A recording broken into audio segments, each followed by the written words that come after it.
भारत में औरतों का बांझ होना सबसे बड़ा श्राप है और बांझ औरत का पिता होना उससे भी बड़ा श्राप है। ममता के पिता राकेश मोहन किसान मंडी में एक आड़त पर मुनीम हैं। 10,000 रुपये महीना पगार है और हर महीने 4-5 हज़ार रुपये यहाँ वहाँ से कमा लेते हैं। सरकारी स्कूल, सरकारी अस्पताल, सरकारी राशन के भरोसे किसी तरह बच्चों को पाल पोस कर बड़ा किया और राकेश मोहन ने अपनी पूरी जमा पूंजी से किसी तरह से बड़ी बेटी ममता की शादी रेलवे के ड्राइवर से करा दी थी। सरकारी नौकरी वाले दामाद के लालच में इस शादी पर 5 लाख रुपए खर्च हो गए थे। अब कोई बचत नहीं थी क्योंकि परिवार में दामाद के आने से दिखावे पे खर्च बढ़ गया था। राकेश मोहन अपनी बेटी शिखा को बीएड कराने के बाद नौकरी मिलने का इंतज़ार कर रहे थे। उन्हें पूरी उम्मीद थी कि शिखा की सरकारी नौकरी लग जाएगी और उन्हें उसकी शादी पर एक पाई भी खर्च नहीं करनी पड़ेगी। फिलहाल तो उनकी माली हालत डामाडोल थी। शिखा की पढ़ाई और मोबाइल का खर्च भी दीदी और जीजाजी से मिलने वाले उपहार पर निर्भर था। दामाद बड़ी बेटी का पूरा ख्याल रखता था, उस तरफ से कोई चिंता नहीं थी। शिखा की शादी में दामाद जी पैसे लगा देंगे, एक उम्मीद इस बात की भी थी। असली मुसीबत, या कहना चाहिए मुसीबतों का पहाड़ तब टूटा जब शादी के 2 साल तक ममता मां नहीं बन सकी और इस मुसीबत ने पूरे परिवार को झकझोर दिया। गनीमत थी कि ममता अपने पति के साथ शहर में रेलवे क्वार्टर में रहती थी। सास के ताने मोबाइल फ़ोन पर उसे बराबर सुनने पड़ते थे। राकेश मोहन का ममता से भी बुरा हाल था। ममता की सास तलाक की धमकी देकर उनका खून सुखा देती थी। ममता की सास के ताने शादी में मनचाहा दहेज न मिलने से शुरू होकर बच्चा न होने पर खत्म होते थे। ममता के पूरे मायके को अभागा, मनहूस कहा जाने लगा था। ममता की छोटी बहन शिखा को भी इन झगड़ों में लपेट लिया गया। ममता की सास शिखा से कहती थी कि जरूर ममता की परवरिश ठीक से नहीं की गई। बचपन की गलत आदतों के चलते वो बांझ हो गई। ममता की सास ने कानूनी सलाह भी ले डाली थी। ममता की सास एक दिन कह रही थी कि कोर्ट में साबित हो जाएगा कि ममता उनके बेटे को शारीरिक सुख और संतान सुख नहीं दे सकती है। इस वजह से उसे आसानी से तलाक मिल जाएगा, उन्हें हर्जा खर्चा नहीं देना पड़ेगा। ममता की माँ इन बातों को सुनकर कई दिनों तक कुछ भी नहीं खा पाती थी। वो ये सोचकर मरी जा रही थी कि दामाद जी ने अगर ममता को छोड़ दिया तो उसका क्या होगा। ममता की दूसरी शादी करने के लिए पैसे तो बचे नहीं हैं और फिर दूसरा आदमी शादी करेगा क्यों। ममता और उसके पति राजीव को डॉक्टर ने बताया कि राजीव के वीर्य में शुक्राणुओं की कमी है और उन्हें डोनर शुक्राणुओं से इन विट्रो फर्टिलाइजेशन का या ईयूई कराना चाहिए। पर दक्यानोसी राजीव तैयार नहीं हुआ। जब अपना खून या अपना वंश नहीं है तो संतान से क्या फ़ायदा। राजीव के शुक्राणुओं को बढ़ाने के लिए डॉक्टर ने 2 महीने तक हर हफ्ते अमोनिया N13 इंजेक्शन लगाया।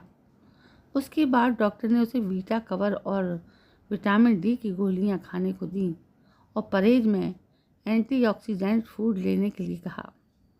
पर जब उस उपाय का असर नहीं हुआ तो 1 महीना आयुर्वेदिक ट्रीटमेंट चलाया गया। डॉक्टर ने राजीव को अश्वगंधा और जिनसेंग की गोलियां भी दी, पर जब किसी भी डॉक्टरी इलाज से काम नहीं बना तो माँ के बताए हुए उपाय देशी नुस्खे को अपनाया गया।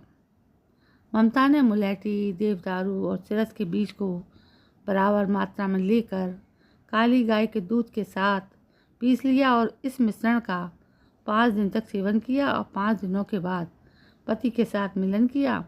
मिलन के समय कूल्हे के नीचे तकिया लगा लिया ताकि ज़्यादा से ज़्यादा शुक्राणु गर्भाशय तक पहुंच सकें। कामसूत्र से पढ़कर कई तरह के आसन आजमाए। इन सारे उपायों से भी कोई फर्क नहीं पड़ा। पति की पगार समय पर आए या ना आए, ममता की माहवारी ठीक 28वें दिन आ ही जाती थी। पति पत्नी एक दूसरे को बेहद प्यार करते थे और एक दूसरे की कमी बताते नहीं थे। असलियत ये भी थी कि ममता के पति राजीव की सेक्स में दिलचस्पी नहीं थी। ममता पति को रिझाने की पूरी कोशिश करती। सहेलियों की सीख के मुताबिक ममता ने पति को बहुत मेहनत से कई आसन में सेक्स करना सिखाया। सहेलियों ने बताया कि इस आसन से वीर्य गर्भाशय के बेहद नज़दीक पहुंच जाता है और शुक्राणुओं के अंडाणु से बनने की उम्मीद बढ़ जाती है। राजीव को इस खेल में मज़ा तो आता था, पर वो ममता को मां नहीं बना सका। इसके बाद राजीव के दोस्तों के सुझाव के मुताबिक मिशनरी आसन किया गया। इसमें राजीव ने ममता को बिस्तर पर सीधा लेटाने के बाद ऊपर से अपने अंग को प्रवेश कराया। तर्क ये था कि इससे अंग को योनि में गहराई तक प्रवेश करा सकेंगे, पर यह कोशिश भी बेकार गई। इसके बाद टोटके का सहारा लिया गया। मंगलवार के दिन पति पत्नी ने कुम्हार के घर जाकर पुत्र प्राप्ति के लिए प्रार्थना की और एक डोरी जिससे वो मिट्टी के बर्तन बनाते हैं मांग लाए। घर आने के बाद एक गिलास में पानी भरकर वो डोरी उसमें डाल दी। 1 हफ्ते तक वो डोरी उस पानी में भिगो कर रखी। अगले मंगलवार को गिलास में से डोरी निकालकर पति पत्नी ने वो पानी पी लिया और इसके बाद वो डोरी हनुमान मंदिर जाकर समर्पित कर दी। उस रात उन्होंने बहुत देर तक सेक्स किया। ममता पसीने से लथपथ थी और राजीव किसी घोड़े की तरह हाँफ रहा था। उस रात उन्हें ज़िंदगी में पहली बार इतना मज़ा आया था। ममता बहुत देर तक उसी तरह बिना कपड़ों के बिस्तर पर पड़ी रही, क्योंकि वो कोई जोखिम नहीं लेना चाहती थी।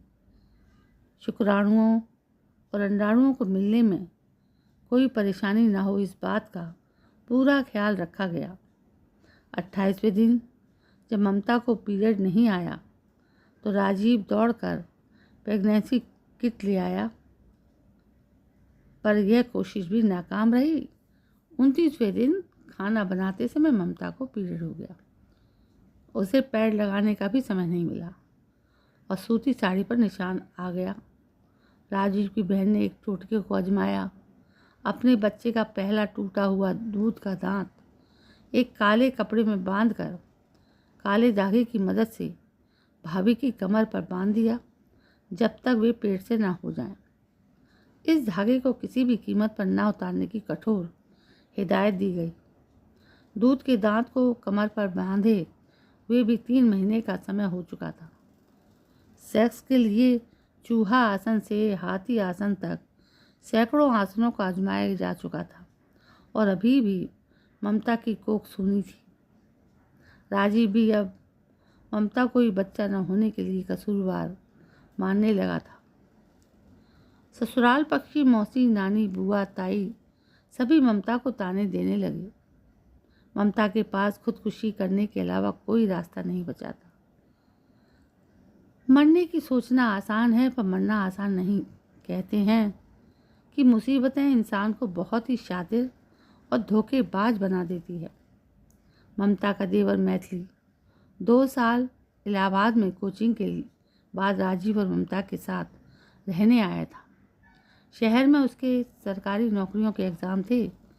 इस हफ्ते दरोगा, अगले महीने रेलवे, उसके बाद पीसीएस, फिर पीजीटी। ममता को मैथिली के आने से बहुत राहत हो गई।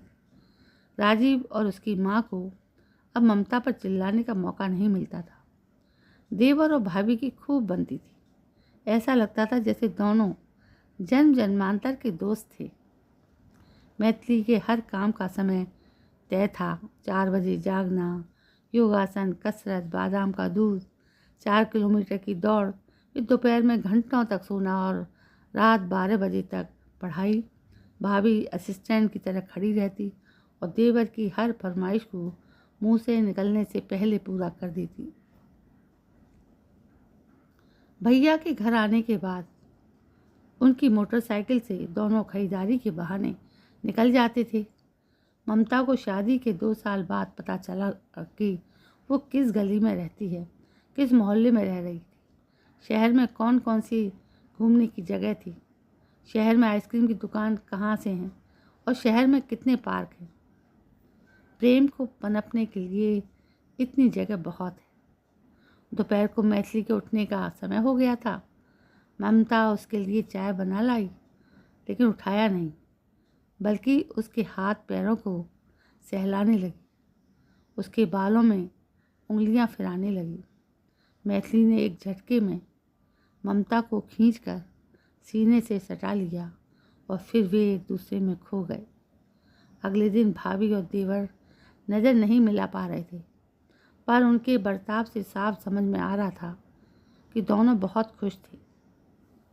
मैथिली ने रसोई में जाकर भाभी की कमर में पीछे से हाथ डाला और कूलों को सहलाया तो ममता ने गुस्से में उसकी पीठ पर हल्के से चिमटे से मार दिया, उसे लिमिट में रहने की हिदायत दी। और अब मैथिली बुरा मान गया तो तुरंत ही ममता ने कान पकड़कर माफ़ी मांग ली। ममता का खुरापाती दिमाग पूरी कुशलता से काम कर रहा था। उस रात ममता ने राजीव को बताया, इन दिनों वो शिवलिंगी बीज एक भाग और पुत्र जीवक बीज 2 भाग को मिश्री के साथ खा रही है। ननद का दिया टोटका बंधा ही है, तो आज अच्छी उम्मीद है। फिर रात में देर तक उसने राजीव के साथ भी संबंध बनाया। ये कई दिनों तक चलता रहा। दोपहर में मैथिली और रात में राजीव के साथ प्यार। माहवारी आने के 5वें दिन पहले उसने दोनों से दूरी बना ली। इस बार उनकी कोशिश रंग लाई। शाम को ममता ने राजीव की पसंदीदा कॉफ़ी और पकौड़े बनाए और उसे ये खुशखबरी सुनाते हुए उसकी गोद में बैठ गई तो राजीव ने उसे ढेर सारा प्यार किया। मैथिली, जो अपने एग्ज़ाम देकर वापस इलाहाबाद चला गया था, ममता ने प्रेगनेंसी के आखिरी दिनों में वापस बुला लिया। अब दिन भर बेरोक टोक मैथिली अपनी प्यारी भाभी के साथ रह सकता था और एग्ज़ाम की तैयारी भी करा सकता था। ठीक ममता के डिलीवरी के दिन मैथिली का PCS का रिजल्ट आ गया। मैथिली को सरकारी नौकरी मिल गई। ममता के बच्चे की आंखें ममता से मिलती थीं। कान नाक ठुड्डी ससुराल के किसी न किसी सदस्य से मिलते थे। मैथिली के लिए एक से एक अमीर घरों के रिश्ते आ रहे थे। बहुत सारा दहेज भी मिल रहा था, लेकिन मैथिली ने लड़की देखने से साफ मना कर दिया। ममता ने मैथिली को अपनी बहन शिखा से शादी के लिए मना लिया। मैथिली को भी इसी शहर में नौकरी मिल गई है। दोनों परिवार एक साथ बहुत प्यार से रहते हैं। ममता दोबारा माँ बनने वाली है और इस महीने शिखा की माहवारी भी आ गई है। तो दोस्तों, ये थी पूरी कहानी जो आपने इस वीडियो के माध्यम से सुनी कि औरत का बांझ होना किस हद तक औरत को परेशान करता है और इस तरह के कठोर कदम उठाने को मजबूर करता है। ये वीडियो पढ़ने में सुनने में आपको अच्छा नहीं लग रहा होगा, लेकिन एक ज्वलंत विषय है जो मैं इस वीडियो के माध्यम से आप तक पहुंचाना चाहती हूं। दोस्तों, आप समझकर एक कमेंट ज़रूर करिएगा कि जो ममता के साथ हो रहा था, क्या वो किसी न किसी लड़की के साथ नहीं हो रहा होगा। चलिए, कल मैं फिर हाजिर होती हूँ एक नई कहानी को लेकर। तब तक के लिए जय हिंद, वंदे मातरम।